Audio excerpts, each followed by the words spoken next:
Hello, everyone, and welcome to Connect News. My name is Minerva, and these are today's top news. US forces are in the final phase of leaving Kabul, ending 2 decades of involvement in Afghanistan, and just over 1,000 civilians at the airport remain to be flown out before troops withdraw, a Western security official said on Sunday. The country's new Taliban rulers are prepared to take control of the airport, said an official from the group that has swept across Afghanistan, crushing the US backed government. The Western security official, who asked not to be identified, told Reuters a date and time for the end of the operation was yet to be decided. President Joe Biden has said he will stick by his deadline to withdraw all US troops from Afghanistan by Tuesday, 20 years after they invaded Kabul, and ousted the Taliban government for shielding the perpetrators of the September 11, 2001 attacks.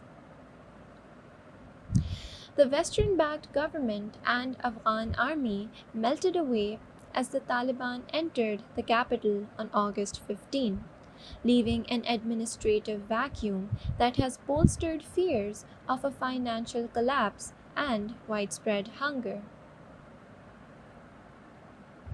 Under a deal with the United States, the Taliban have said they will allow foreigners and Afghans who wish to leave to fly out. The United States and its allies have taken about 113 million people out of Afghanistan in the past 2 weeks, but tens of thousands who want to go will be left behind.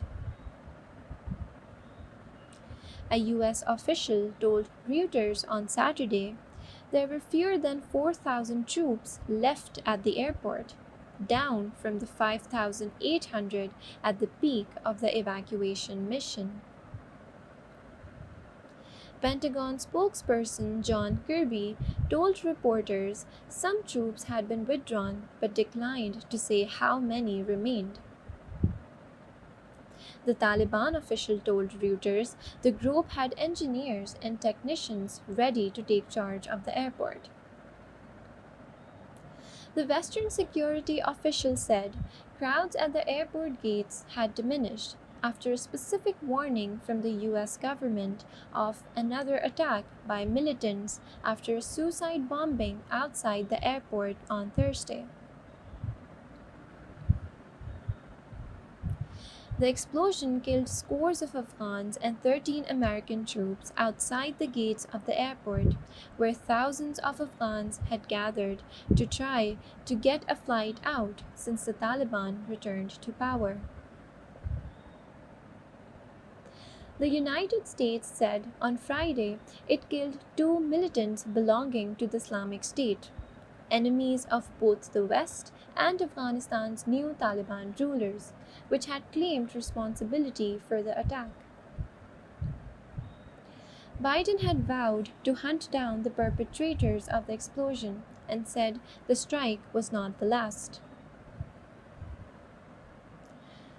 The Taliban condemned the late night US drone strike, which took place in Nangarhar province, an eastern area that borders Pakistan. The Americans should have informed us before conducting the airstrike.